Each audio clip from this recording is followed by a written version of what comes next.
Oh, Diona! Oh, great. You're not at the tavern today. Oh, is your father not back from hunting yet? I haven't seen him. Yeah, he's resting up at home right now. Nothing serious. The wind was a bit chilly and he caught a cold. I'll take care of him. You came here for this, right? I prepared it already. Wait, I hear someone coming. Meowza, it's you! Huh. You startled me for a moment there. Well, who's this scaredy cat, huh? Didn't you see me on the hunt last time? Wait, no. I mean, don't you know that I can catch beasties way bigger than I am? Just now is because I was just being extra cautious, since these goods are special, okay?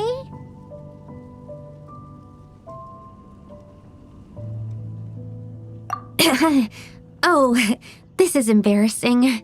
But if you're really curious, then you can have a look.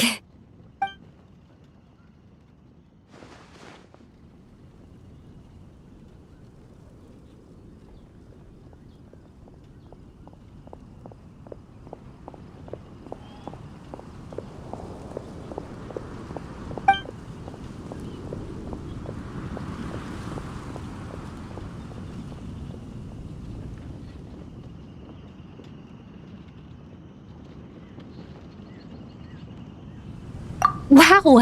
You collected so much this time. Thank you, Diona. Oh, I didn't bring my Tetrasaur wolf hooks or Type 5 Bitamora calla lilies with me when I left home today, though. Will you be dropping by Mondstadt City tomorrow? Nope! I've been too busy to go mix drinks lately. And I need time to hunt, too. I see. In that case, would you like this instead? It's a Valberry rich in carrot essence. Its color, fragrance, and nutritional values are all closer to traditional carrots. As such, I'm curious. Will it attract animals that like carrots?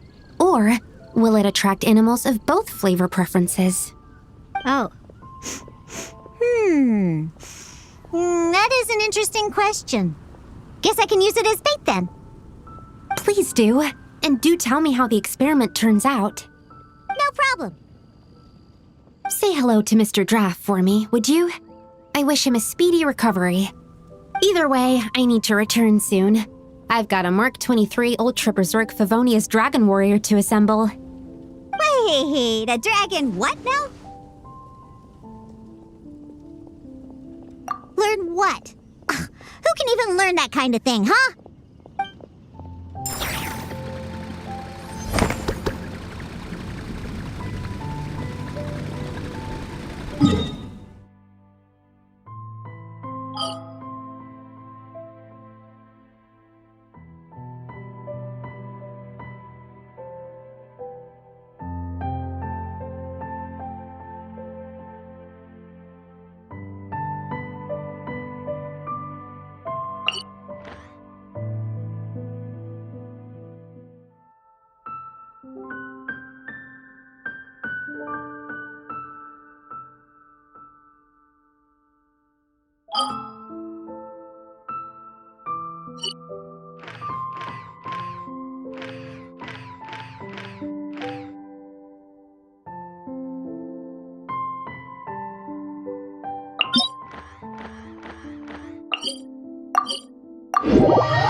Nothing here either. Even this one's empty. Oh, how did this happen? Yeah, but I placed a bunch of the newest models of mechanical traps around here earlier and filled them with food that all kinds of animals like. But I just checked all of them, and I didn't catch a single animal, even though the food's all gone missing. When I bought these, they were like, the traps will be so well hidden that even the person who laid them won't be able to find them. And sure enough, they are harder to see now than when I placed them, because the bait's all gone. No, there's just a strong smell of withered leaves now. Let me think. Foul breast, forest boar thigh, pine cones, and sunsettias. The carrot-colored valberries Sucrose gave me earlier, lizard tails left over from mixing drinks, homemade cold cut platter, and some imported buell fruit that a neighbor sent us.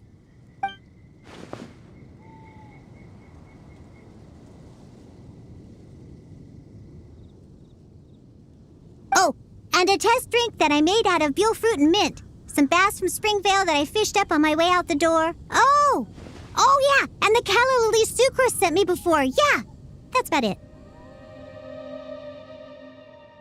Yeah, it's all gone. And that's the annoying part. Whoever the culprit was, they'll eat just about anything. And a ton of anything at that. Oh, but at least they didn't take the drink bowl. So there's that. What a cunning little thief. Maybe it was a fox. You know, they live in the woods and they eat just about anything. Hang on. There's movement in the bushes.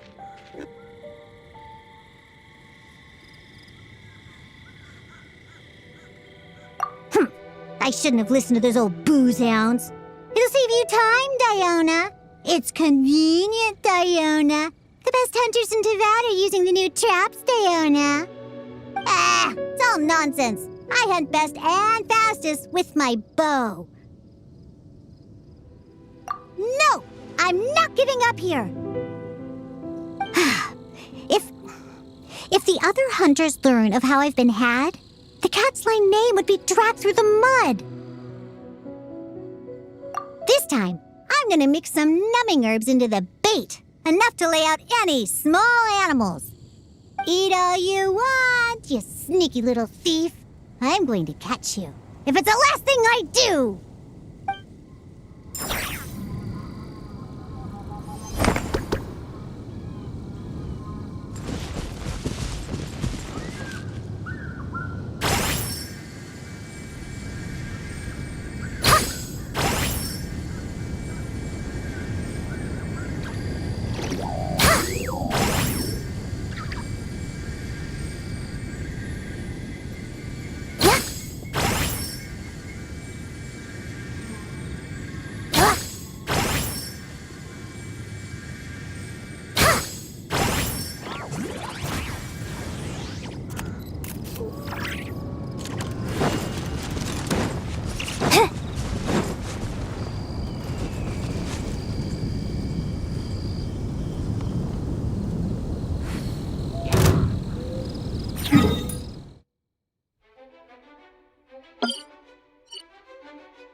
I'm so glad you like it. When I saw this view before, I just knew I had to find a chance to bring you here to see it too. I like it a lot. But what's wrong? Did we have to walk too far to see it? No. Are you hungry then? Or thirsty? I've got coconut milk in my bag. Would you like some? It's not that.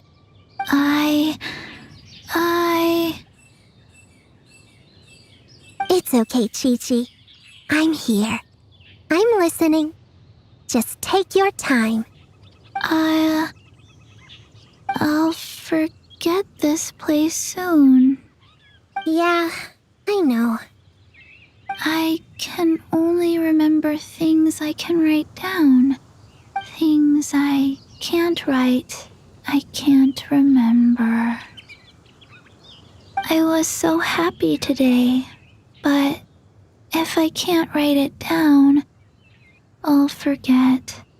The color of the leaves, the whirling wind, and your hand, Yao Yao. I'll only remember your name. That's good enough. There. Huh? Hand. Don't you worry, Chi-Chi. I've got a great memory. I can remember all the phrases that Master teaches me to remember spear moves after only a few repetitions. Also, Yanfei's taught me some super cool, associative mnemonics. For example, some of the leaves we saw today were golden, like the bells on my head, and others were green, like the white jade radishes in my basket. Leave all the things you can't remember with me. I won't forget them. I promise. Besides, this isn't the only time we'll visit this place. We can come every month, or drop by whenever we feel like it.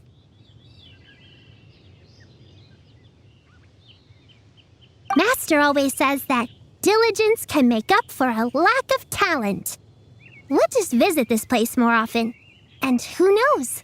You might just be able to remember it. Really? Of course. Master said so after all.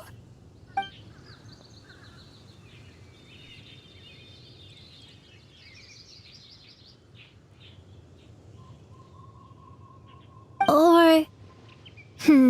did I use the saying wrong again? I don't know, but I believe you, Yao Yao. Then let's make a pinky promise. I'm Streetward Rambler's disciple, and my word is as good as my bond. Okay, I will write this down.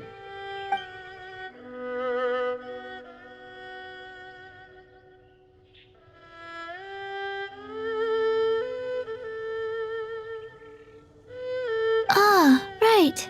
Try this, Yao Yao. Oh? You cooked a meal too? I do happen to be feeling a little hungry. I wrote this one down.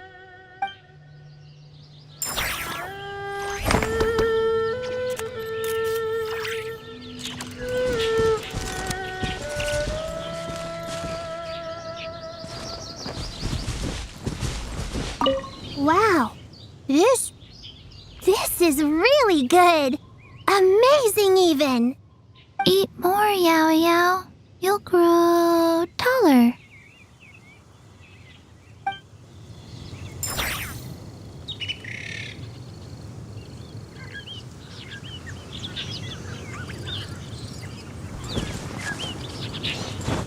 Huh?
Columbina, are you okay?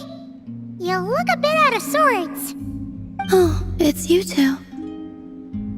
I'm alright.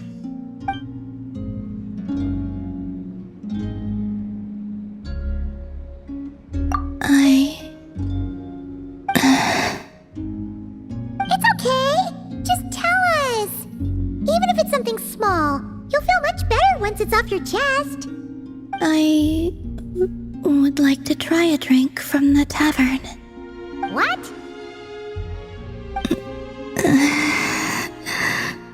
Sorry. Paimon was just a little surprised. You never talk about wanting things for yourself, so... that's it? Just... a drink? Yeah, kinda. At least something a bit more monumental. Like, bring me the moon. But, on second thought, it does kinda make sense. Columbina can't go wherever she wants right now, so a trip to the tavern might as well be a trip to the moon. It's not just how things are now. Even back when I was with the Fatui, when there was no order to capture me, everyone still kept their distance whenever I went out for a walk.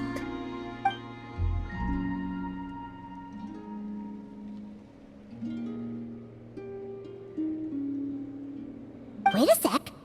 Come to think of it, maybe this isn't as hard as Paimon first thought.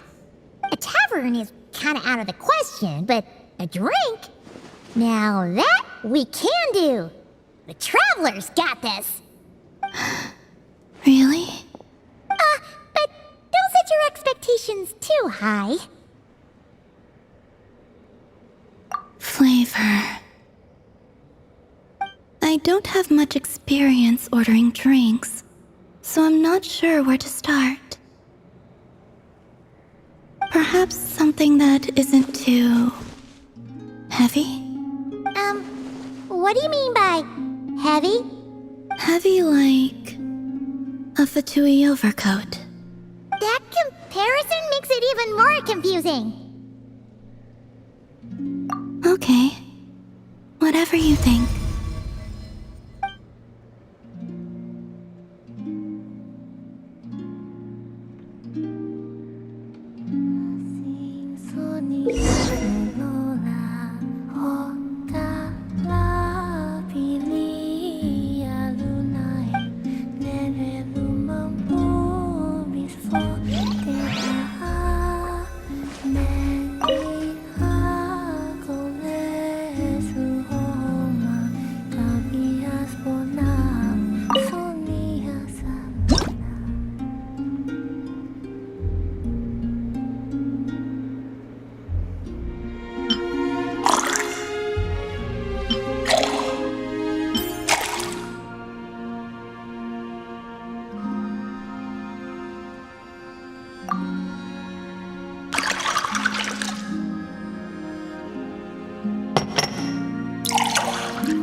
Wow, even Paimon wants to try a glass of that.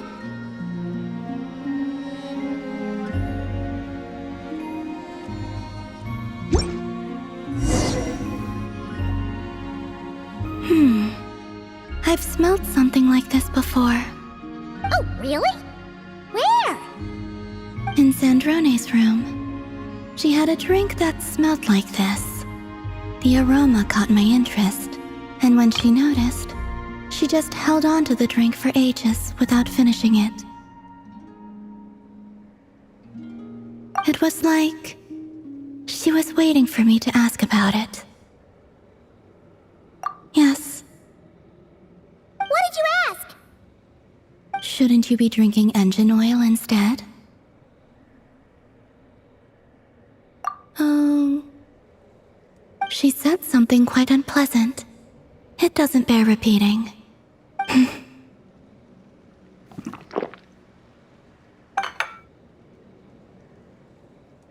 You lost interest after a single sip? Sorry, it was a little bitter. All in all, not very good. No wonder Sandrone looked so sour when she drank it. Paimon thinks there might have been other reasons for that.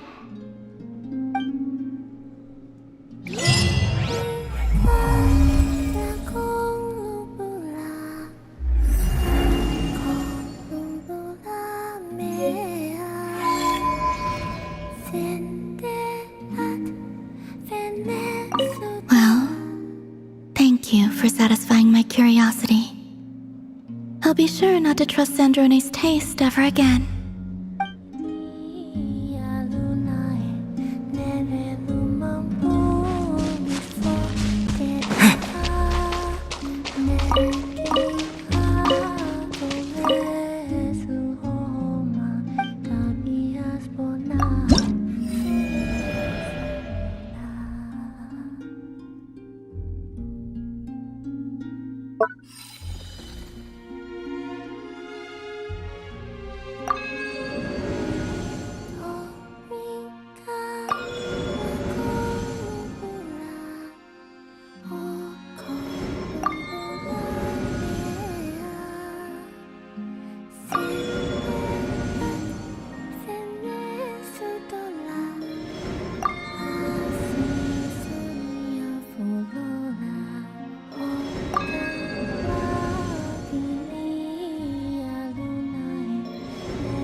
Ad Astra Abyssosk.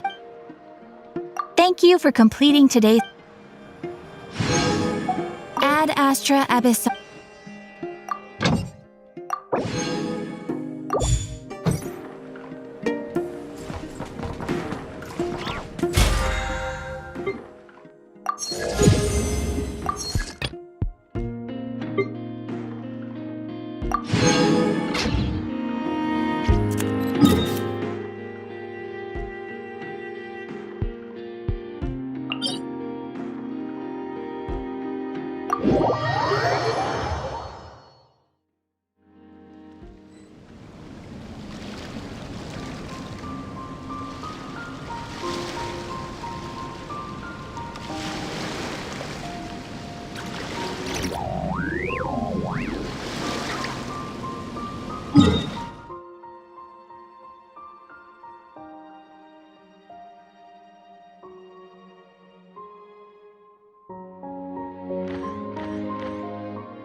Observe, be silent, to dust.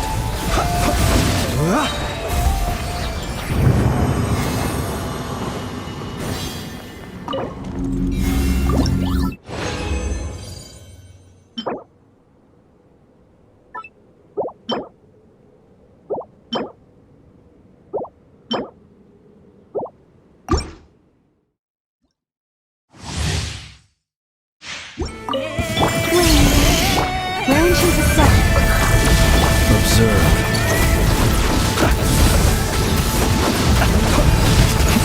Fear the dark. Close your eyes. To dust. Defensive mode. Receive my breath. Observe. Be silent. Do you fear the dark?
You want to see my archive?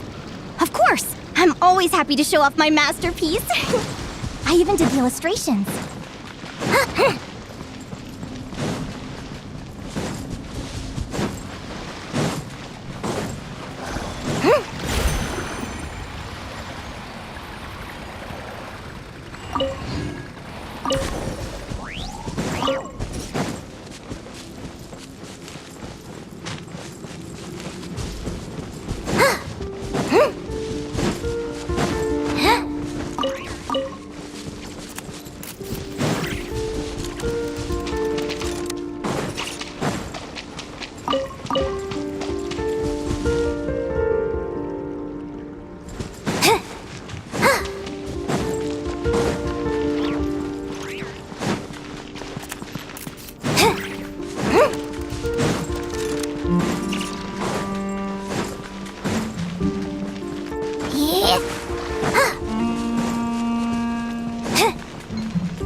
Stomach upset.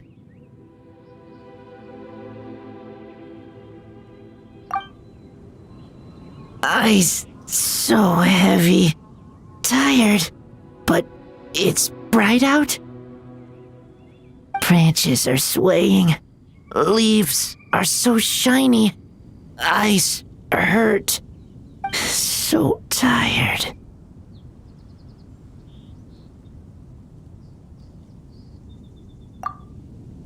Quick! Have him drink this!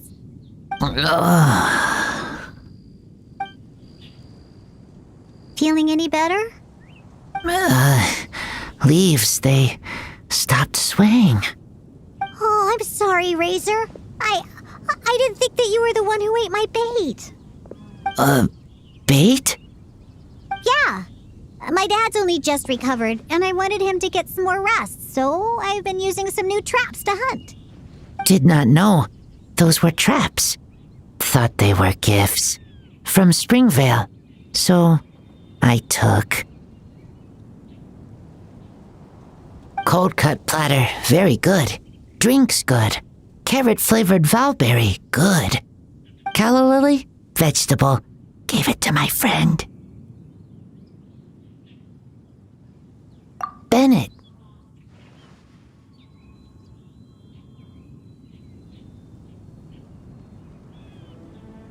Oh no, I've really done it now. First Razor, now Bennett, and Sucrose's experiment results are a bust too. Meow. I understand. Ugh, I'm never using traps to hunt ever again.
The whole world shares the bounty of the skies, the rain and clouds that grace the earth beneath. The moon was never meant to be a foreign realm.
Don't worry. I put Anefa in charge of all my work for today, so we can go play with Knuckle Duckle.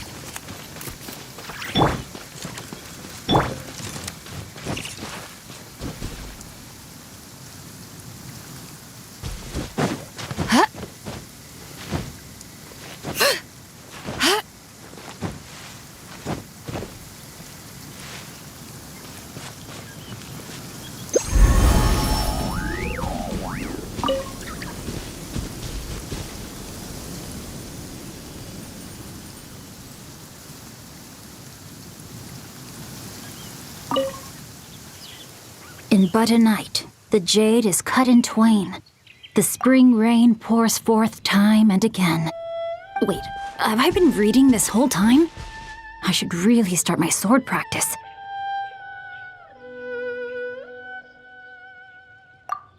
What a coincidence running into you here. I'm currently practicing my swordsmanship. Well, perhaps it's more correct to say that I'm practicing my penmanship.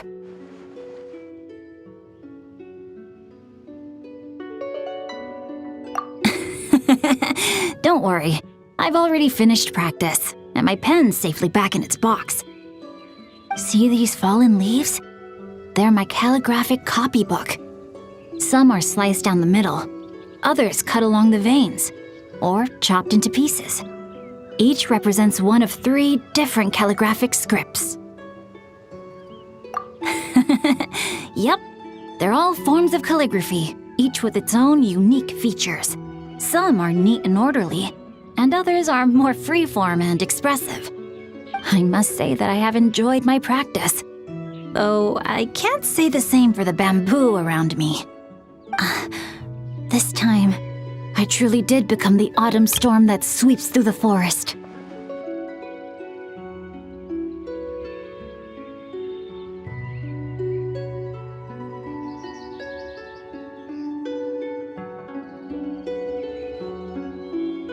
A secret mantra? Oh, no.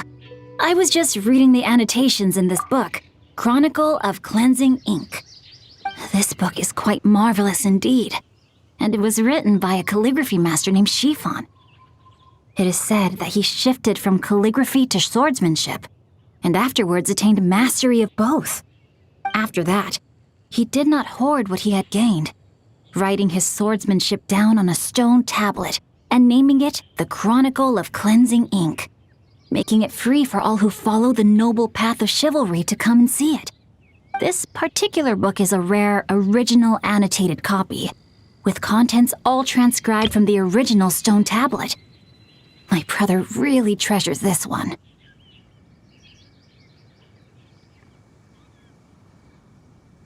My brother is usually a giving and generous soul, but he loves books as much as his own life. Trying to borrow even one from him is like pulling teeth. I'll be honest, he scared me half to death when he handed me this copy a few days back, urging me to go practice my calligraphy. I had thought that I was about to be disowned on account of my terrible penmanship, and he was giving me the book as a farewell gift after having heard the news in advance. You should have seen the two of us, weeping and wailing, our hands clutching the book, refusing to let go.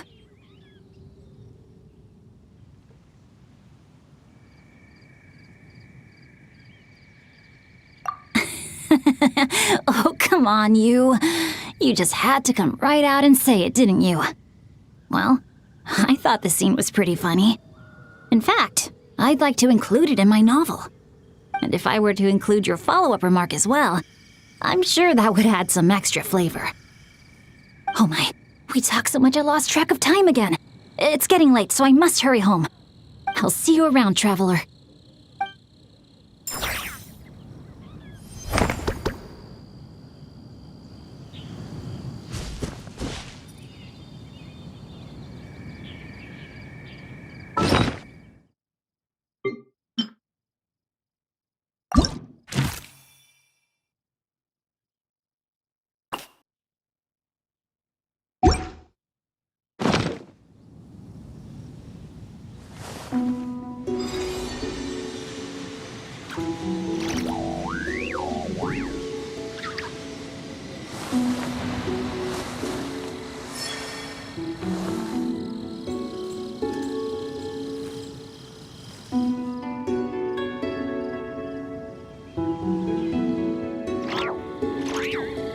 The Adeptus arts are most miraculous.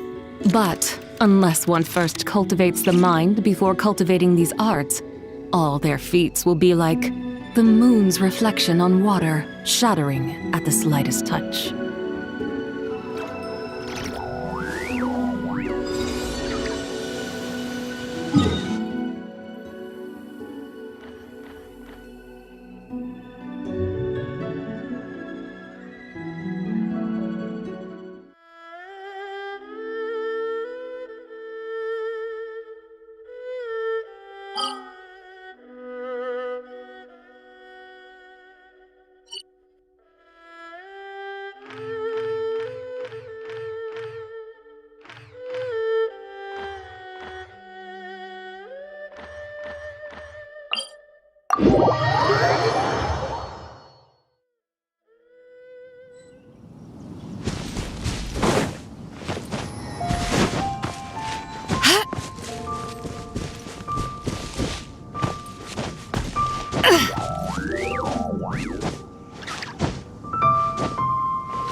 Grass did spring and sprout anew, and heaven and earth both verdant grew.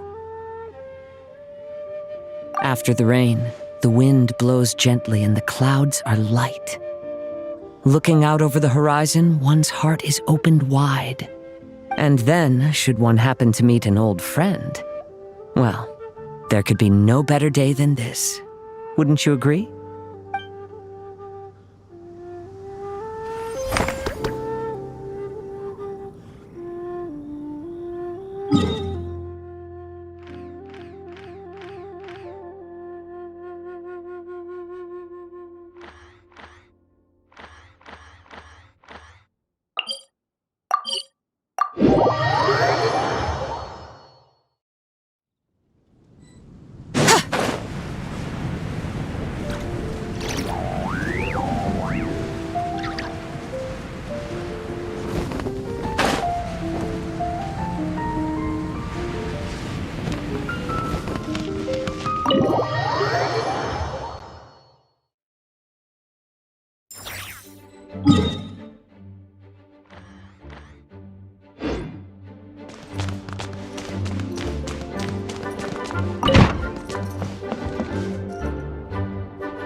So there was a stipulation against damaging any books in the collection, was there? Yet has that custodian mage of tomes never been cautioned, even in all her universal sagacity, to not make a foe of the prinzessin? Do not grieve so, mein Fräulein.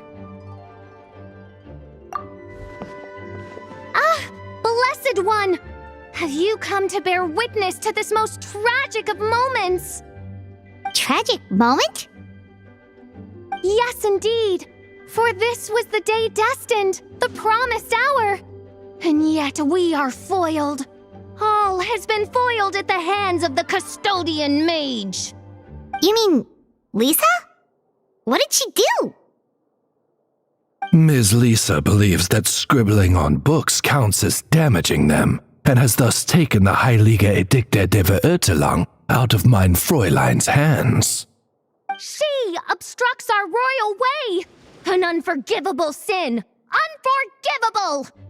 And while she is quite angry, mein Fräulein's unforgivables usually end up as forgivables. She does understand that it was she who was wrong in the first place, after all. But can't you edit your own book? Unfortunately, it is rather more complicated than that, for this text was penned not by mein Fräulein, but the adventurers of the guild. Oh, so the official dictionary is about her, but not by her. Indeed. Furthermore, it now belongs to the library's collection, and as such, it falls under Miss Lisa's custody. Oh yeah, this is getting complicated, all right. Okay, let's think about this for a sec. Hang on! Couldn't we edit the text so long as we got permission from Lisa and the adventurers? It will not be hard to negotiate with the adventurers, but Miss Lisa will be trickier to handle. She appears to have anticipated this, having left the library right after confiscating the book. We do not know where she has gone. So, even our cunning countermeasures have been uncovered. Ugh! I should have expected nothing less from the mage who guards the universal repository of knowledge.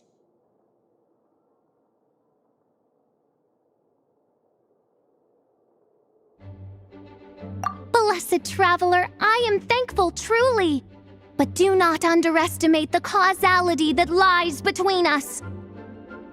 As fate has promised the moment to us, so I, Fischl, the sovereign Prinzessin de Verurteilung, will make it come to pass.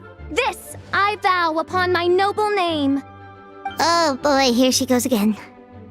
Hear me, O custodian mage. Even you cannot defy the writ of apocalyptic destiny. Thee I shall summon, and thou shalt answer! Quick, Oz, translate for us, would you? Mein Fräulein is saying that she will get Lisa to agree somehow.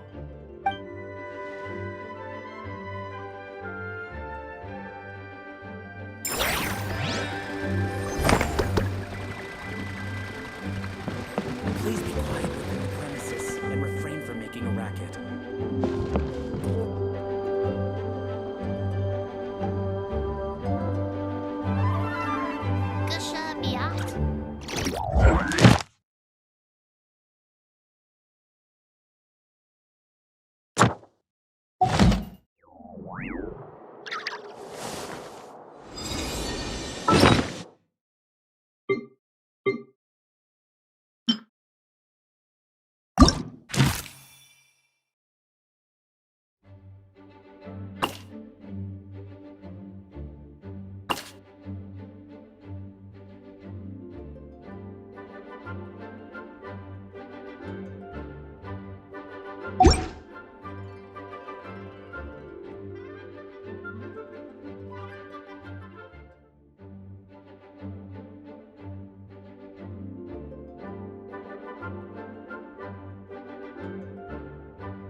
Hey there, Shanyan! We meet again!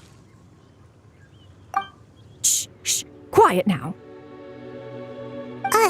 What is it? Be sure that you do not scare yonder pigeons away. One has awaited them here for quite some time. Failure is not an option. Oh, do you also want to have some grilled fowl? A preposterous notion. One has never taken an innocent life, nor shall one start. It is a photo-taking opportunity that one seeks here. Sorry, Paimon was overthinking things there.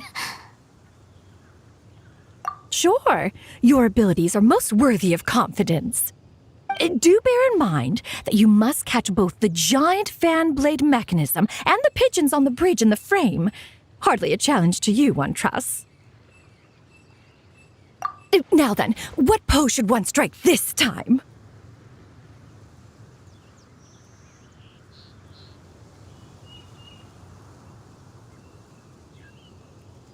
Are the fan blade mechanisms and pigeons within the frame?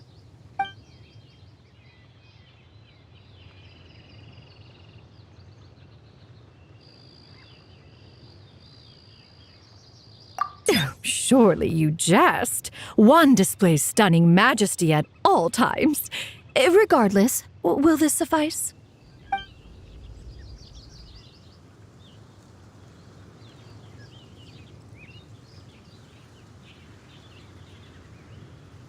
One has observed the soldiers outside the city doing thusly.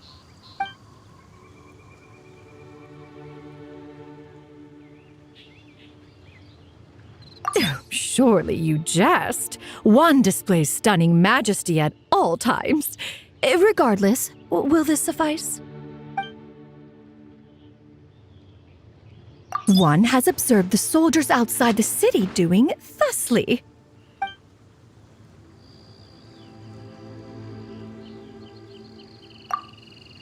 Go ahead, then. Done, then? Oh, let one peruse the results. Well done, as always. So, where have you visited recently? Not long ago, one followed your guide to Windrise. Fields verdant and lush, a giant tree surrounded by the winds of wisdom. Truly a blessed place. Oh, we wrote all about the spots that we've been to that we thought were awesome. Windrise is a great place for a nap, too, since it's nice and cool. As for the rest, they have been captured on camera. Here, have a look. Let Paimon see! Let Paimon see!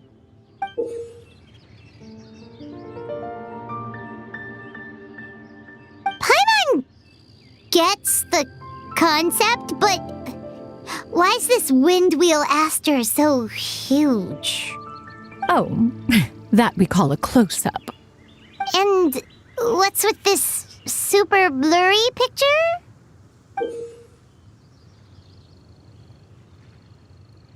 An artistic conception of one's masterful making. Oh!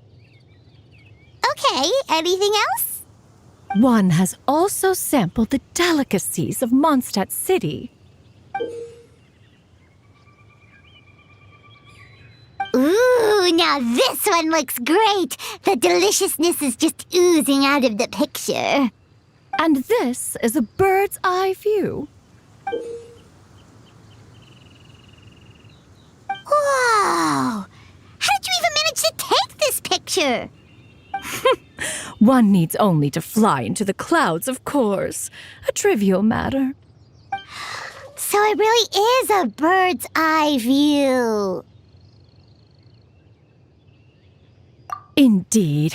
A foreign land though this was, your guidebook ensured the smoothness of my travels, with many a pleasant surprise. Now then, one still has a leisurely stroll through the wilds planned while daylight yet lingers. Do not fret, one has your text on hand yet.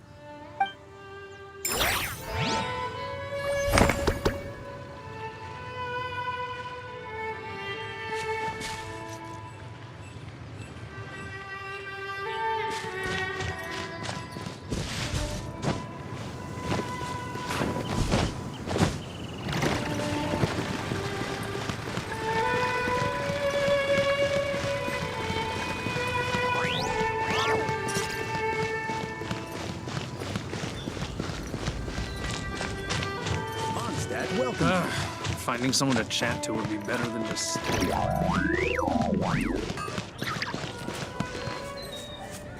Gosh, all I could think about is dealer. See Barbara at the cathedral if you're I swear on the Archons, I can't go any lower.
Already this late, huh? Morning prayers must have begun already. Forget it. I'll skip him.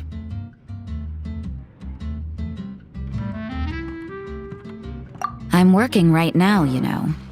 See that fresh face? He came into the tavern just when it was getting dark. Got straight to drinking and bragging with the adventurers. He claims to be an experienced merchant from Liyue. The tavern's warm, but he's very uncomfortable, doing all he can to cover the marks on his skin with his clothes. And he's got freshly frostbitten fingers. You see them when he takes his gloves off to shake hands. Yes, such as Dragonspine's foothills, before coming here for his own reasons. And as for the lie...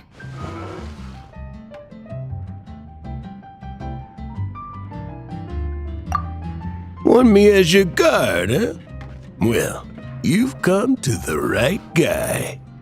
I've heard much about your deeds, Mr. Stanley. But I'm afraid... Oh, yes.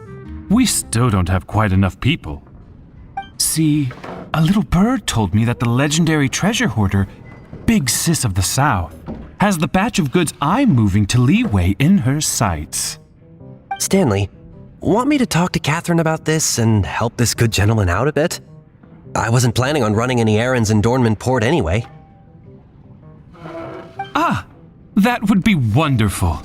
I can't thank you enough. Dornman Port, you say? Isn't that quite close to Mondstadt? That should make our route very safe indeed. Of course, I'll still need the bulk of manpower on my end instead. Money's no object, so just gather as many of your comrades as you can.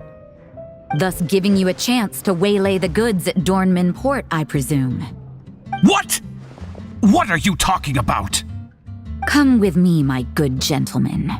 A warm tavern isn't the right place for what I want to talk to you about next. Wait, sister. Is something the matter with him? Since when does Big Sis of the South ever tip her hand before she makes her move? Luring troublesome opponents away from their posts. You treasure hoarders haven't learned any new tricks even after all this time. I don't know any treasure hoarders! I'm innocent, you hear? What I hear is that as it just so happens, the Knights of Favonius caught some treasure hoarders making camp in the Dragonspine foothills. Since you're innocent, I'm sure you wouldn't mind coming with me to see them. They won't recognize you, will they? You? Don't even think about running.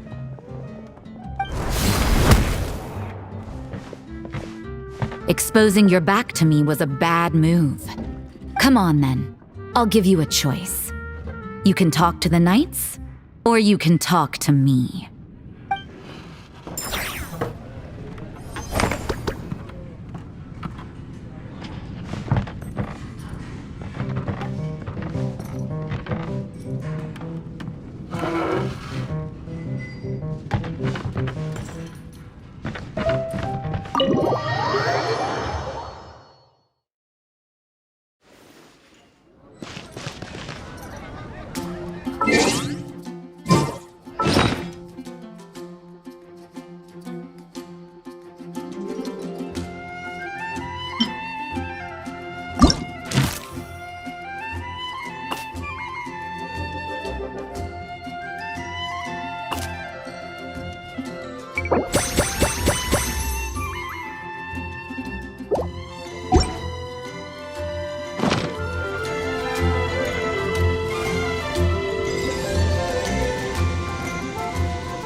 When I was adventuring in the Ashen Sea. You got it right on.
Watch out!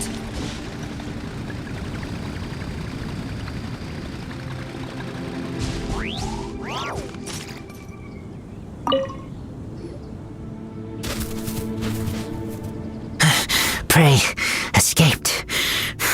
No dinner today. A most fortunate young lad you are. One hopes you were not frightened. What's your name? Where do you live? Why are you out here playing in the wilds all alone despite your tender age? Do you not know what would happen were you to be accosted by wild beasts? My name is Razor. Home is here. So many questions to answer. Hard. You are clearly no infant, yet you struggle to speak. I sense a tragic past that few may unravel. Oh, truly lamentable. Hey, we meet again! So this is where your walk took you, huh? Oh, you're here too, Razor! This is Miss Xianyun, one of our friends from Liyue. You know this child? We do. Friends. Yeah, we've known each other for a really long time. I saw this child crouched by a forest boar without an attending adult in sight. Monsters were roaming not far away, and the howling of wolves could be heard constantly. Oh, truly a harrowing sight. If anything were to happen, I cannot bear to imagine. So, it sounds like you chased the boar away then. Feels like there might be a misunderstanding here. Oh, Razor must have been in the middle of hunting. He often catches forest boars around Wolvendom. You don't need to worry about him, Xianyun. He's really strong. It'll take way more than that to hurt him. Isn't that right, Razor? Yes. Claws are very strong. Very good at hunting. What? Hunting? Absurd.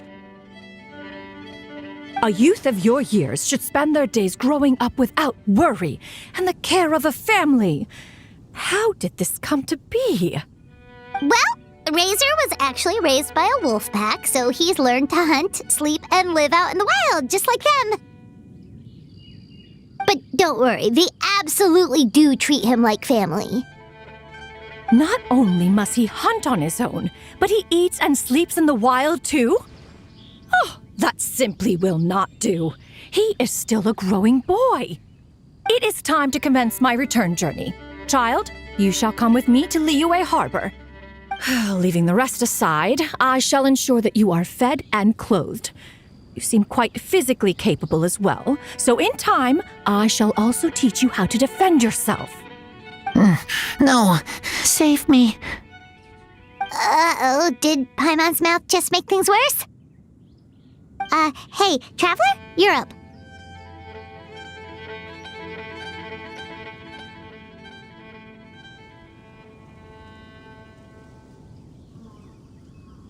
Mondstadt, lots of meat. So much that stomach gets round, full. Friends and Lupacol are there. Very warm. Very important to me. Teacher said that place where you feel warm is home. Teacher? Child, do you mean to say that you have a master then? Teacher teaches me to talk. Tiring. Difficult. But I am trying. Oh, so your master also teaches you the art of communication, then? A teacher is like a parent. I imagine, then, that their intent was to let you hone yourself alone. And it is true, the more a chick is coddled as they grow, the greater the risk there is that they may not be able to fly on their own once they leave the nest. In this, I suspect that all who teach generally share the same concerns. I only hope that you will come to understand your master's intentions sooner rather than later. I may have been too hasty before. Why, even Ganyu and Shenhe stumbled often in their younger years. Well, there was that one time when... Public service announcement! Razor's hungry. Am I?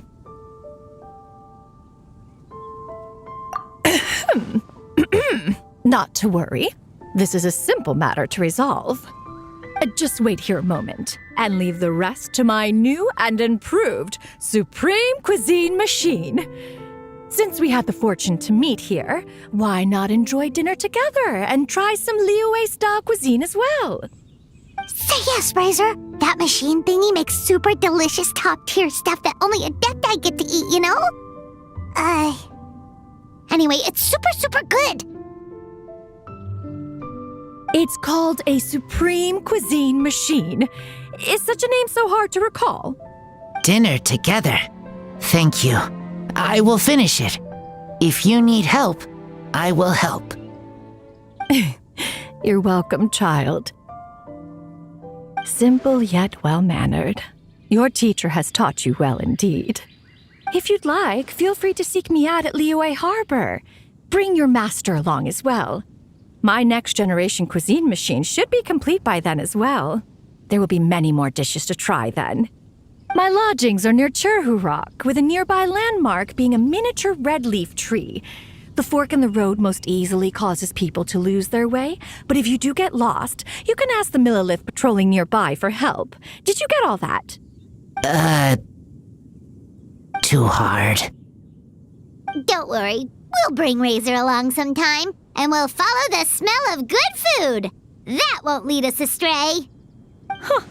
The whirring of your mental machinations is audible, Paimon. But that is fine. Nothing charms me. I mean, charms Shuyu so much that the mortal realm has a little hustle and bustle. We have an accord then?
Did the church send you to supervise my work?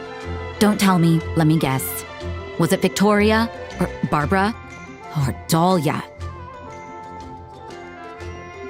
The scenery here is pretty, and it pairs well with the wine. I can watch the children at the tavern from here. And most importantly, I can spot church members coming to drag me back before they see me.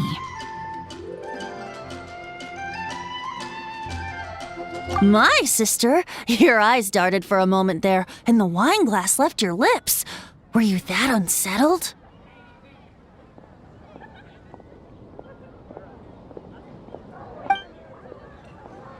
That's a normal reaction. The honorary knight here is both renowned and formidable. I've been absent for a good while today, so it wouldn't be surprising that Victoria's gotten fed up and sent him to catch me. I'll come quietly, don't worry. I took off right after morning prayers. Barbara swipes all the minor tasks around the cathedral, and there wasn't anything major, so better I get some fresh air than stand there doing nothing. So, are you going to drag me back? Now would be the time to act. I've had a few drinks already, so I might lose even if I tried to resist. I doubt the Traveler is the type to spoil the mood like that. I'd wager that should he face a chance encounter with gathered friends, the only thing he'd do is join in on the fun.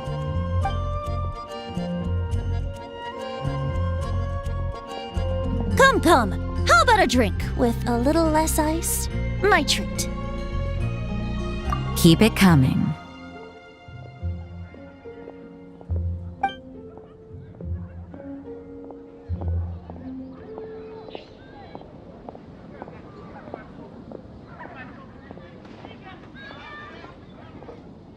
Where were we? Ah, right.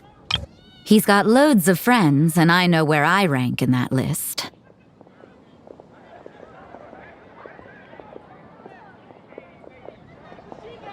But you, Bard, you're the one who's been staring at him all day. You two need some time alone? Don't be a stranger. I'm just observing the varied expressions on an old friend's face. Just like you.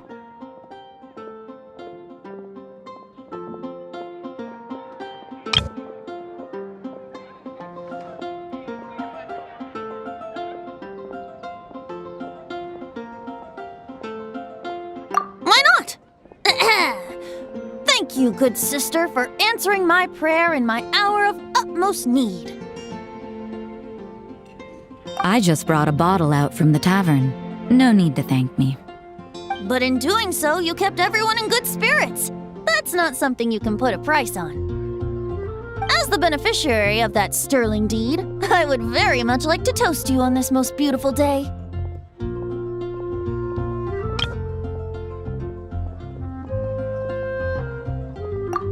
Thanks for the reminder. In that case, I shall toast the Animo Archon.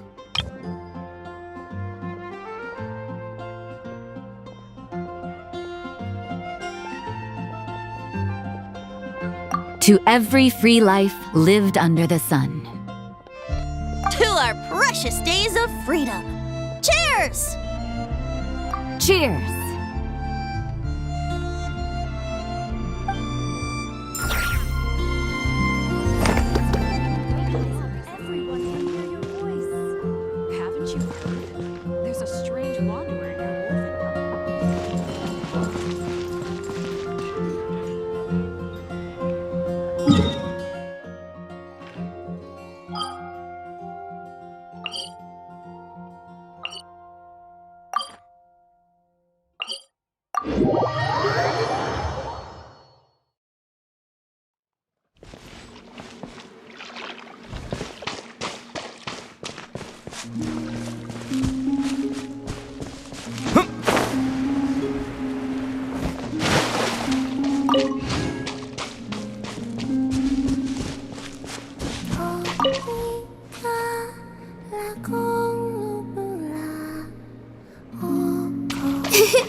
That tickles.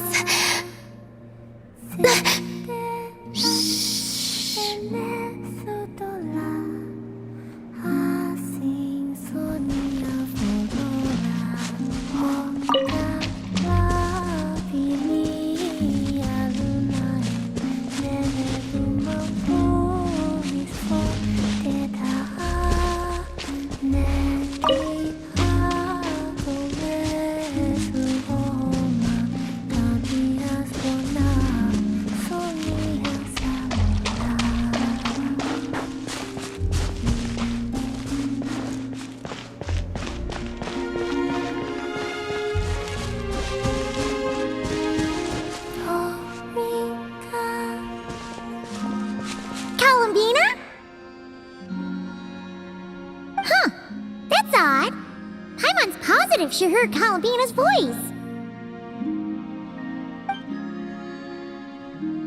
Yeah. Ah! Greetings. Another jump scare? Not cool! If you were here, you should have just said so! I thought that since you were already so familiar with this game, I should increase the difficulty this round. Paimon's gonna get you next time, just you wait! Great. I look forward to it. Oh, I guess the Kuhenki must have swiped it when we were playing earlier. I don't usually need to use my eyes, so the mask makes little difference. Let them play with it if they like. Oh! On that note, don't you want to go out more often? Yes. I have plenty of time now. I can go where I wish, when I wish. However, I was concerned that you might worry if you came looking for me, but found that I had left without saying goodbye. Yeah, know that you're okay. I see. I will consider it then. You'll only consider it? Everything that has happened here, I find them to be happy memories. That said, I do have another reason for waiting for you here. And what's that? To give you a pleasant surprise.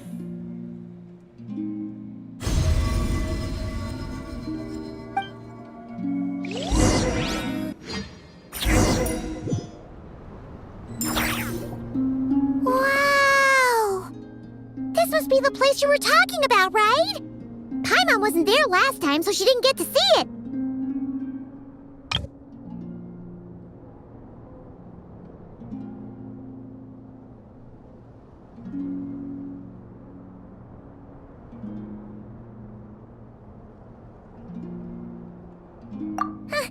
Can Paimon fly around and check it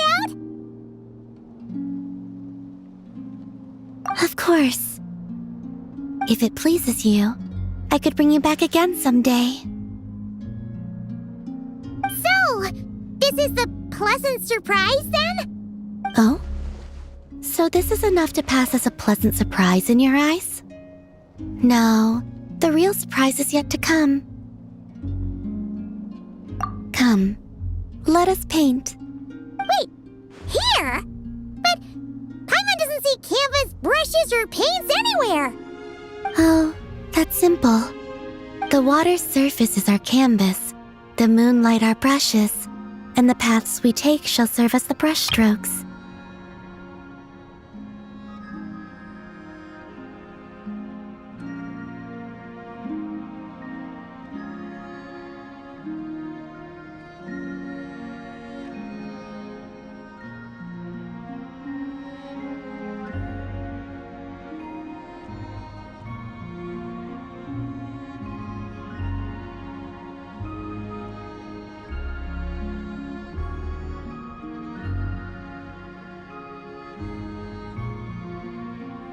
With the moon's reflection to guide us, pure thought shall flow beneath our feet.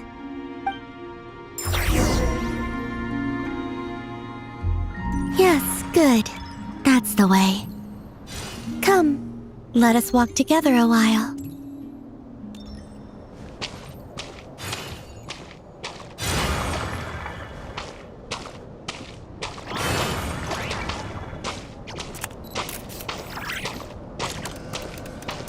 When the traveler advances, the moon walks by his side.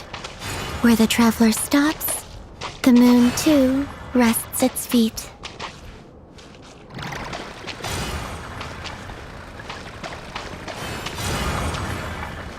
There, it is finished. Where the traveler stops, the moon too rests its feet.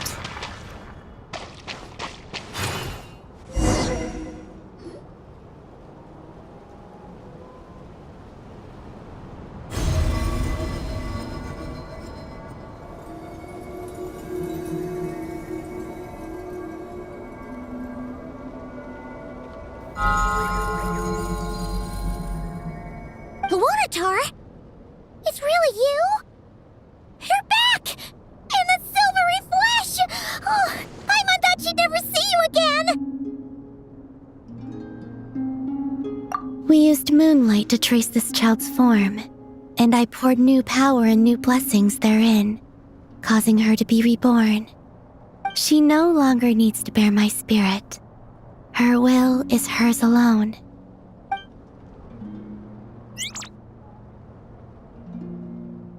She's flying over! Yes, I have awakened all the memories of the time you spent together.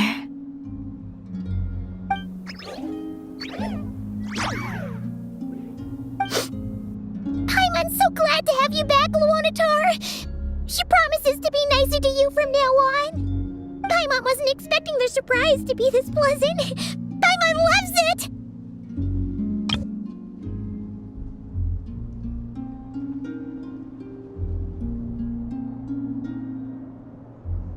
It wasn't much. I, too, am glad to see her again.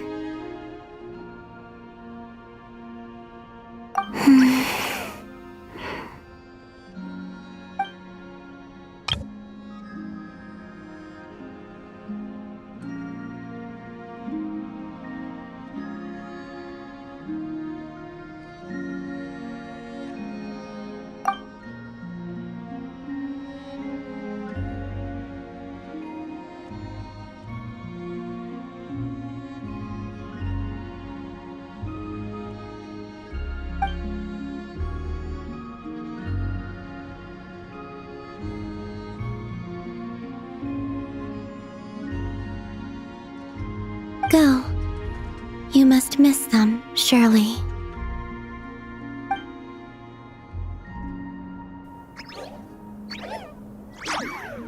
You're welcome to come back anytime.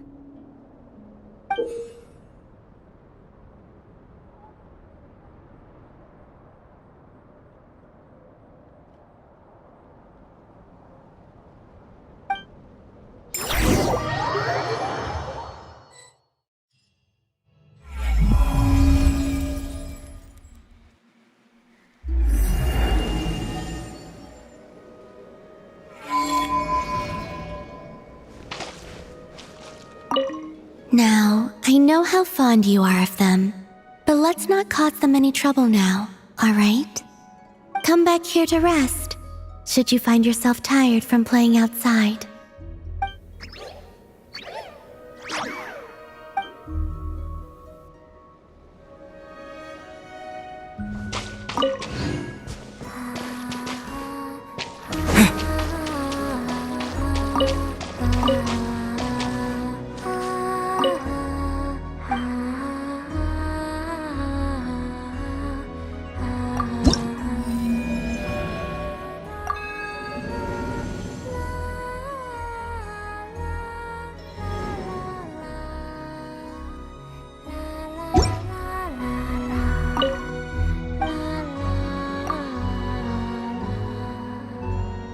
Should I ask the Kuhenki to hold onto the eye mask for me?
Installation chamber deployed.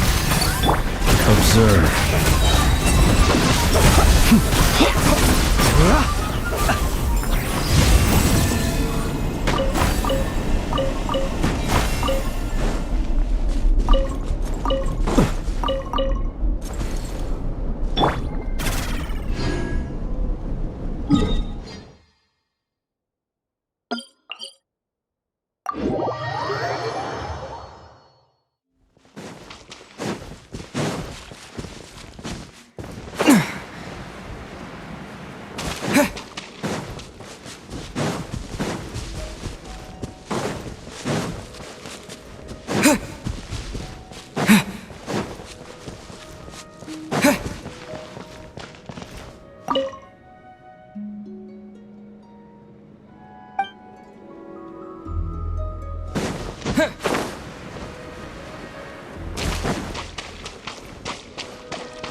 Should I ask the Kuhenki to return my eye mask to me?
I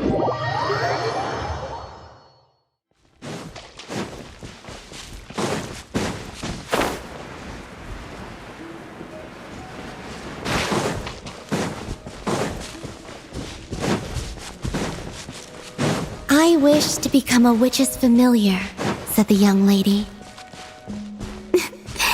Yes, I know. If we were in this story, I would choose you all to be my familiars, of course. Now then, shall I continue reading?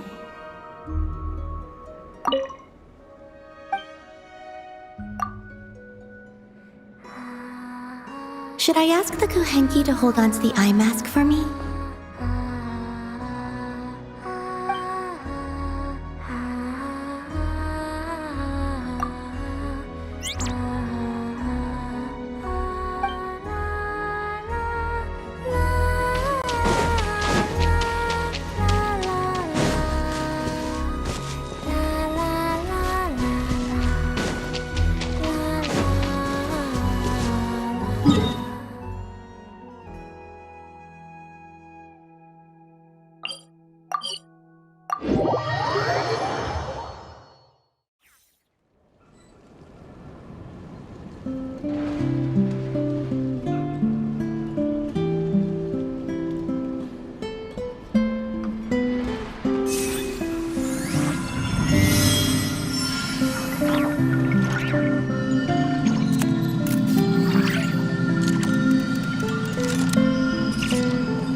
See? I knew at once that you were someone of unimpeachable character.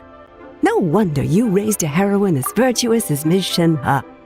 Were it not for her intervention, those tour group fraudsters would have cut and run with the money my child paid them. I'd been planning to register my old man. You know, to give him the holiday he's never managed to enjoy all these years. To think it was all a scam. Exactly. And you know that pamphlet? Apparently it's all fake. The so-called sweets are just some hastily built huts. And forget food, there was never even any lard to cook with. What?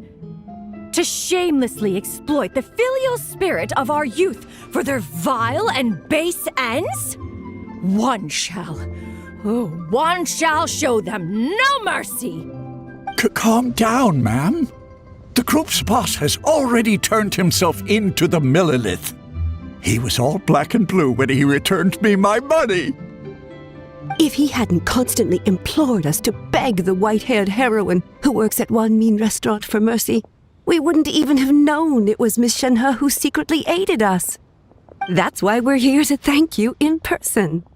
Oh, did Shenhe already discover the truth and... Noble deeds are not done for fame. You're all too kind to come forth in this manner. Wow, virtue really does run in the family. You truly have taught her well. Shenhe is quiet and one of few words, but she has her own way of conducting herself. As for me, my place is to have faith in her and support her, and influence her decisions as little as possible. It was she who signed me up with that senior, whatever it was called, tour group at first, only to arrange for me to travel abroad herself afterward instead. Now I see that she had her own plans in mind, And that is well. As the youth come into their own, elders such as myself should let go more and let them soar and learn to enjoy life ourselves. Travel abroad. My, Miss Shenhe really is a model of filial piety. I wonder if I'll ever be lucky enough to travel like that. How much would that even cost? I'd love to take my dad out to see the world, too. If you don't mind, could you give us some advice, Miss Shenyun? Surely we can't go wrong with a selection from someone of your unique tastes. Oh, you flatter me. I'm no expert, so what I give cannot be considered guidance. That said, should you be interested, I do have a number of experiences and pictures of scenery from my travels, of which I could share a few. Wow, that sure is a crowd, huh? Oh, there's Shenhe! Hey, Shenhe! Hello. We were just listening in! Seems like everyone's here to thank you for busting a fraudulent tour group, huh? It does sound like it. Yeah. Hey, wait, then why are they all gathered around her to thank you? Master's skill in conversation is second to none. It is only natural that she attracts attention. In any case, even had I not cancelled her registration, she would have taken action upon discovering their tricks once she participated in the tour. That's why everyone has gathered around her, and I think she deserves the respect regardless. Wait, so the reason you were so insistent on canceling the registration back then was because you knew something was up? Ha! That's the disciple of an adeptus for you! Perceptive and thorough. Oh, no, not at all. When I sought their boss out to refund my deposit, he rejected my request, drunkenly spilling the beans in the process. Upon seeing that he wouldn't cooperate, I was forced to use my fists instead. Oh, so that's what happened. Well, he had it coming anyway. What goes around comes around. Still, all's well that ends well, right? The bad guy gets his just desserts. Everyone recouped their losses, and Xianyun had fun. Speaking of endings, Master's journey seems to have been a pleasant one. Thank you. She bought my fellow disciples and I many local specialties with a variety of flavors. I had the pleasure of getting a taste of Mondstadt as a result. Whoa! She brought back nothing but food? What did she get? If you can't finish it all, Paimon will be happy to help. Windwheel asters, Cecilias, calla lilies, all of which taste better than Xingshin. Would you like any, Paimon? What? Raw? Paimon's gonna pass on that. Is your stomach okay? Yes. Are they inedible? I thought they were like Xingshin. Well, most people wouldn't even eat Qingshin raw. We usually cook plants before eating them. I see. In that case, I'll take them over to Wanmin Restaurant later and have Chef Mao study them. Yes, let's do that. But before that, I have something I wish to tell you. Your return to Liyue Harbor has made Master very happy, and has been a pleasant surprise for me as well. For that, I thank you. Thanks for stopping by, and I look forward to seeing you again soon. I heard that the focus of the phrase is on seeing each other once more. Our customers always smile and say that to each other after they finish eating. What I mean to say is, I am very much looking forward to seeing you again at the soonest opportunity.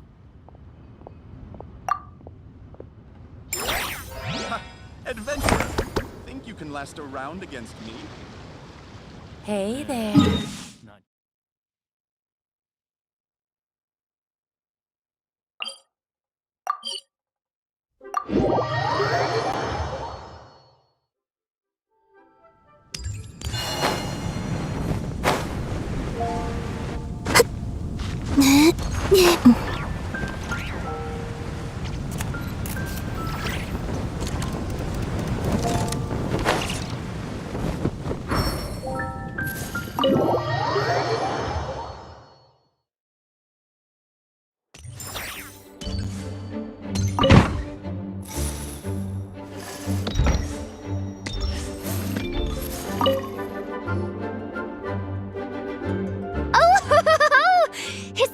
day has it come at last!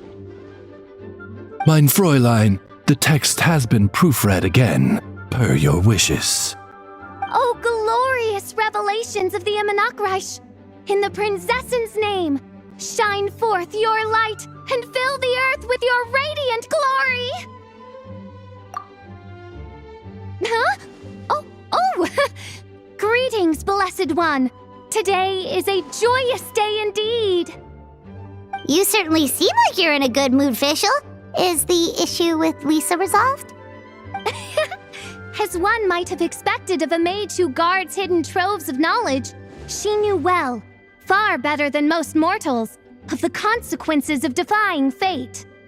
Thus did she come to her senses and submit the Heilige Edicta der Verteilung into my rightful keeping upon hearing the distant summons of the Amanakreich. Come on, Fischl. It's okay to admit that you had to ask her nicely.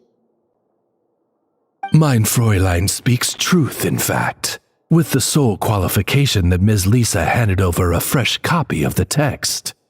As it turned out, she left the library to seek the opinion of the Adventurers Guild, and also to print a new copy of the manuscript. Thus, we could make what edits we needed without damaging the copy that is in the library's care. Ah, so that's what happened. Paimon knew Lisa always liked you, Fischl. She'd never make things hard for you just because. Indeed. Even I, who espies the causalities of 3,000 universes and witnesses the dying of 1,000 worlds, must confess a measure of respect for her virtuous reason.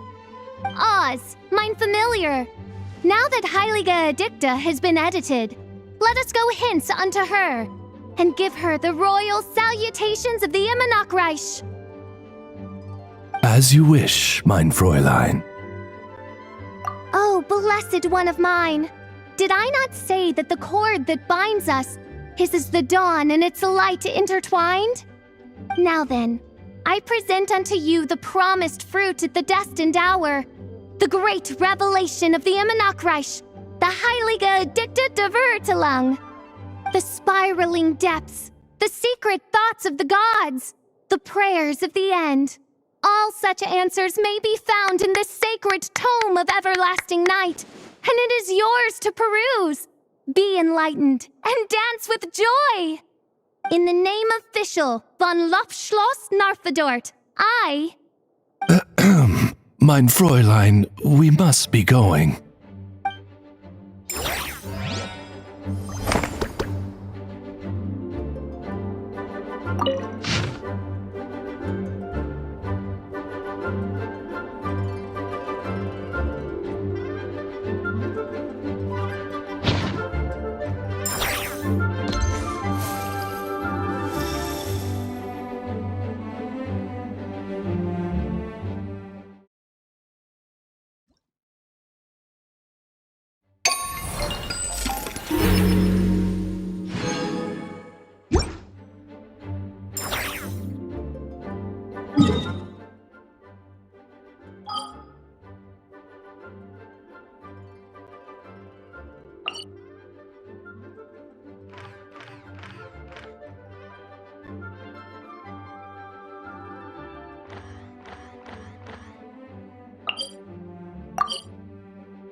Flurry of frost and autumn leaves.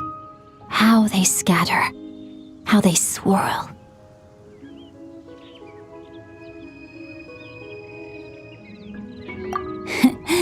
I knew you'd come today. I haven't been here long, actually. This must be exactly what they mean by great minds thinking alike and the understanding shared by kindred spirits. No, he hasn't. He did see me reading as I practiced my swordsmanship, and he did sigh, shake his head, and make gestures with his feet and hands. But he didn't ask for the book back.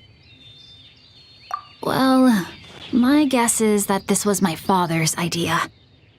He's always told me to practice my calligraphy more and pen a few more congratulatory notes on behalf of the family. That way, I could temper my mind and also gradually get in touch with our business partners, which would lay a foundation for my future role in managing family affairs. And besides, I don't know who else could open my brother's bookcase if not my father. But you know me. I'm honestly most afraid of being stuck sitting up straight at a reception table, feigning civility and giving lip service to... Sorry. Pretend I never said that. Right?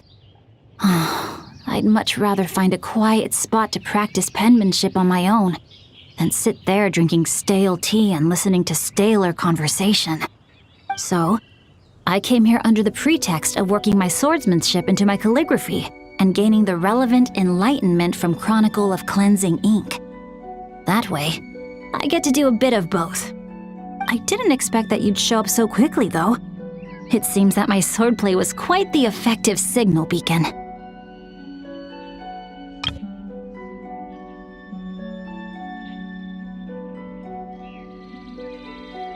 I've realized that even famous figures have an earnest side to them.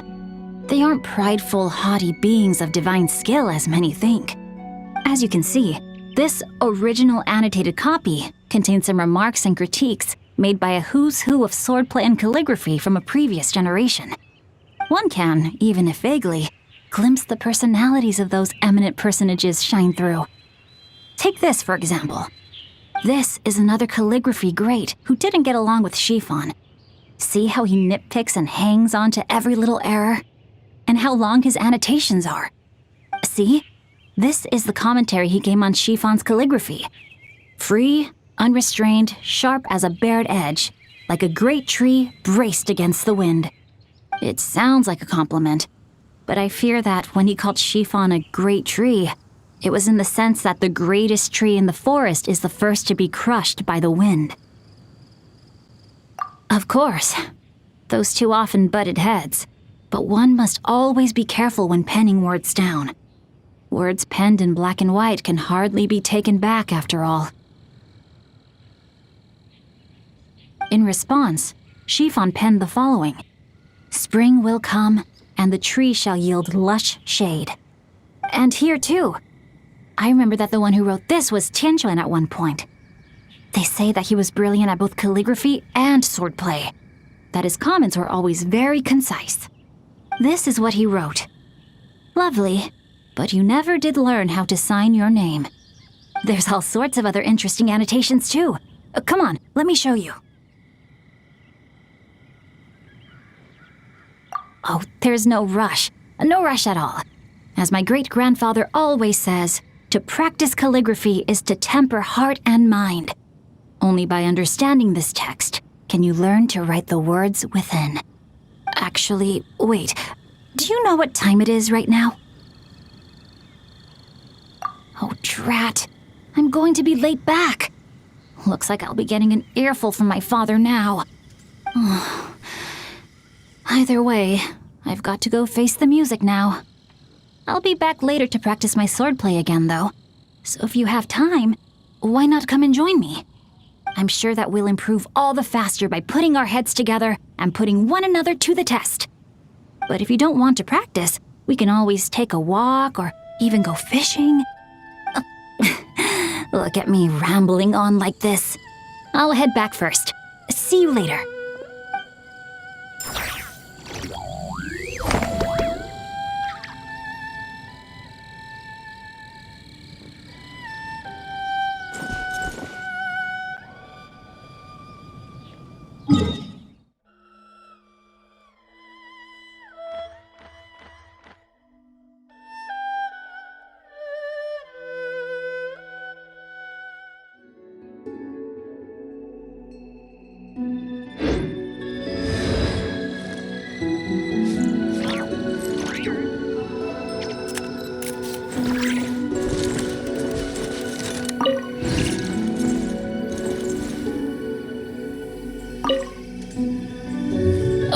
All right, no need to bring this up again. But this is an emergency.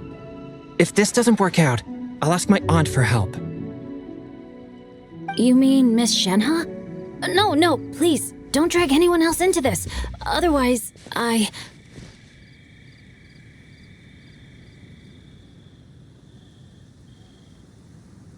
Traveler, you... well, what perfect timing you have.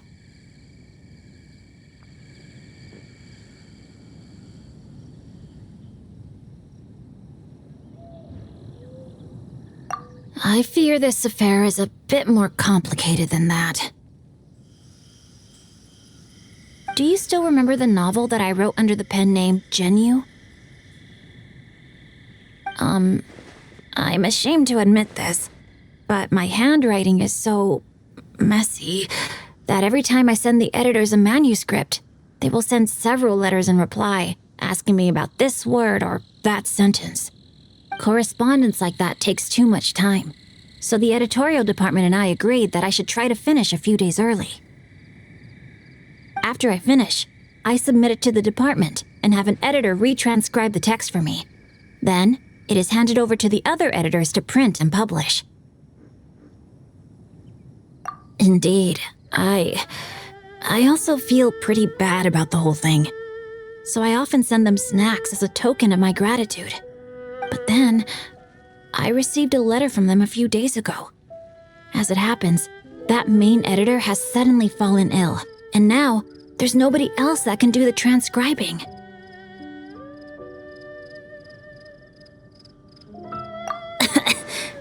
Yes.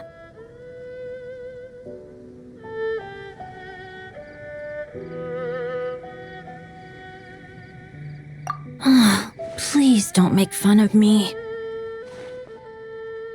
See? That was his first reaction, too. No! Absolutely not! Stop bringing that up. Not at all. His writing is lovely. If anything, his talismans look better than my prose. I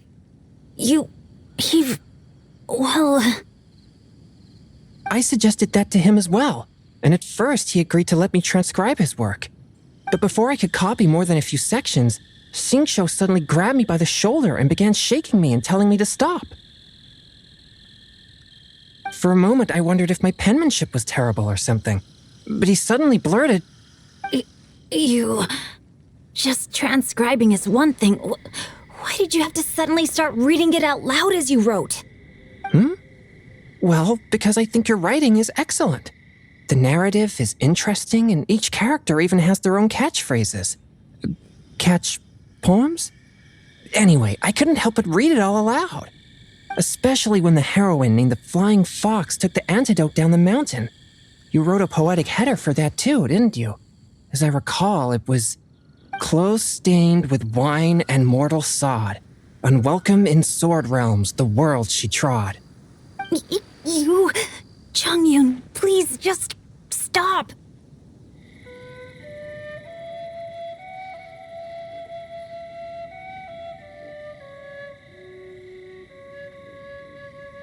That said, while the story itself is good, it's also quite complex. I found myself failing to understand a lot of the details. For example, why the drunken sage suddenly agreed to help, and how the 13 blades of the drunken sect that belonged to him were stolen. Right? Xingqiu writes amazing novels, but he's also penned quite a few excellent short stories besides, such as...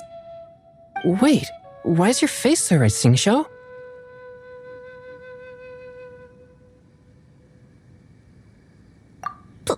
Please, you two, have mercy on me, I beg you. If you say any more, I fear my finger shall crush the hilt of my sword. I'd rather attend half a dozen social banquets than listen to people I know read my work back to me.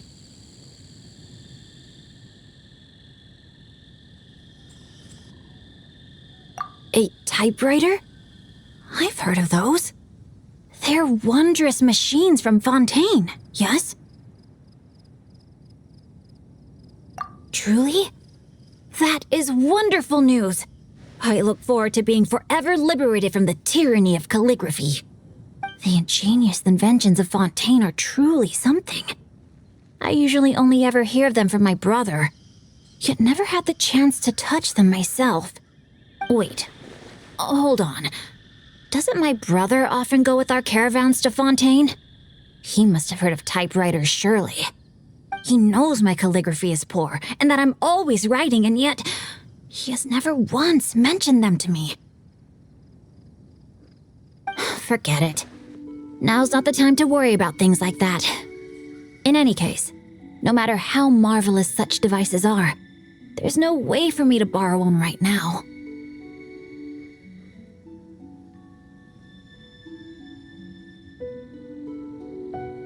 Well, at this point, that does seem like the only way.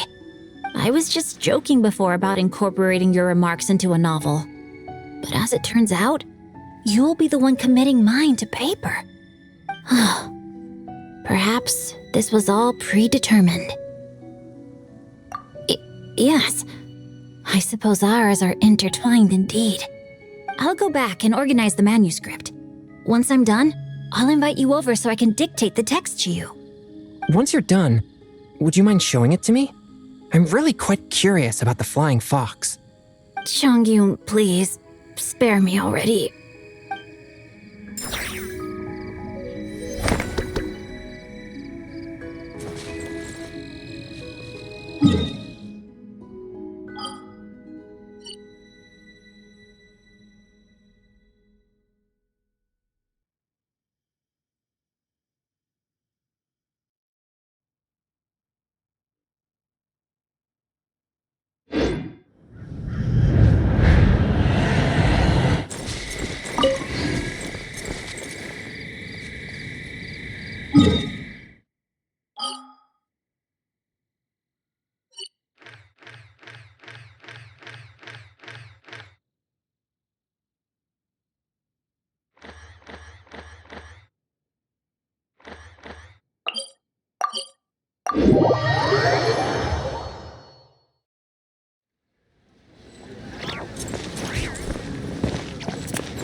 My brother's right. I'm a writer of books, but no seller of them.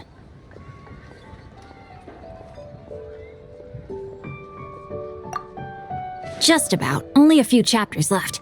It's just... Could I ask you a question? How much do you think my calligraphy could sell for? Oh, come on. What's with that old-fashioned talk? I'm being serious here.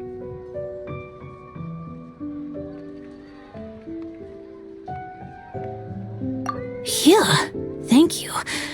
At least you're not couching it in business jargon like they do at home. Penned words are worth their weight in gold, and there's no market for such prices as you might command. Earlier, I asked my brother about the typewriter situation. He cut me off just as I was about to ask why he hadn't brought one back for me. And can you guess what he said? No.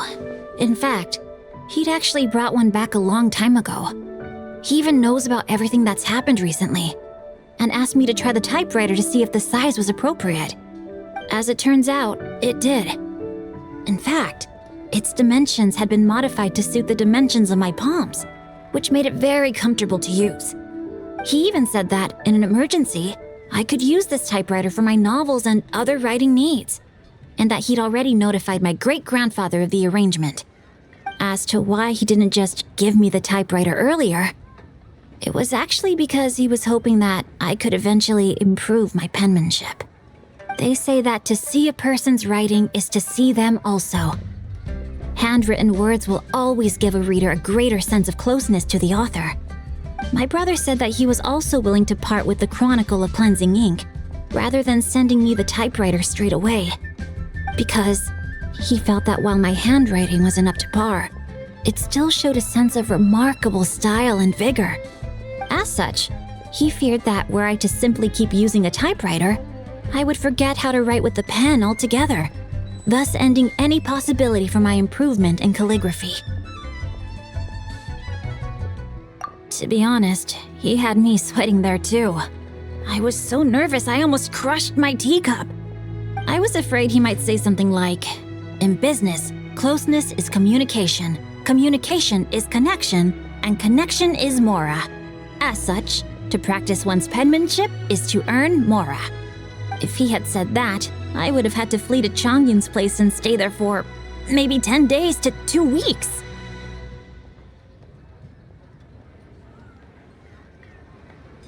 Yeah, he never talks about the business with me. He just lets me live my life. But even though he says nothing about it, we have too many business dealings for me not to know that to see a person's writing is to see them also, and fine words written are worth their weight in gold. A single article of my great-grandfather's writing is worth hundreds of thousands of mora, and a letter from my brother can bring someone here just to say a personal thank you. When I went out with my brother on a courtesy call, I even saw someone who had hung and framed a congratulatory note left by my great-grandfather. Now, take a look at these books. These are novels I just wrote, and the contents are completely identical. But when I signed one of them, the last stroke I penned went a few inches wide and voila! It can sell for 200 extra mora. The words are all the same, and the writing hadn't changed one bit either. But the price changed, all on account of the length of a single stroke. Congratulatory notes can have the same content, but everyone would hang my great-grandfather's up on a wall and carefully preserve one that my brother sent. I know that these are just trivial matters of business, and no one really cares what the letters themselves say. It's all about who sent it to them. It's just...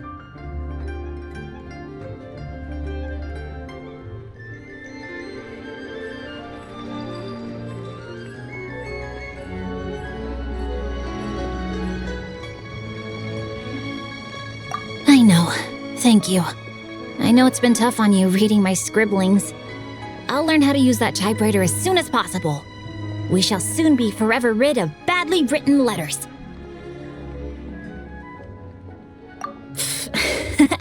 All right. In that case, I shall continue writing to you in my finest illegible calligraphy. But, should you ever find my lettering neat and orderly, please do come find me as soon as possible. I may have been kidnapped. Or perhaps I just really want to see you. Oh, would you look at that? It's getting late. I shall see you later, traveler. I wonder if Mr. Chiffon also turned to the sword because he did not want to see the products of his pen peddled for coin.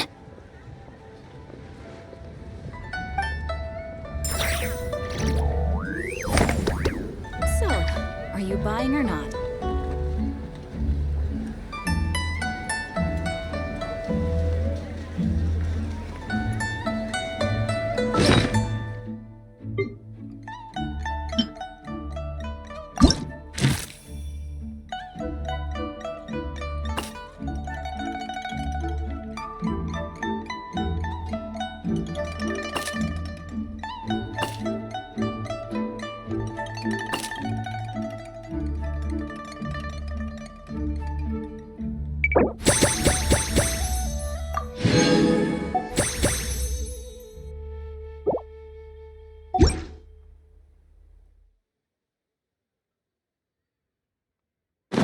Let us have a modicum of patience for the richness and complexity of humanity.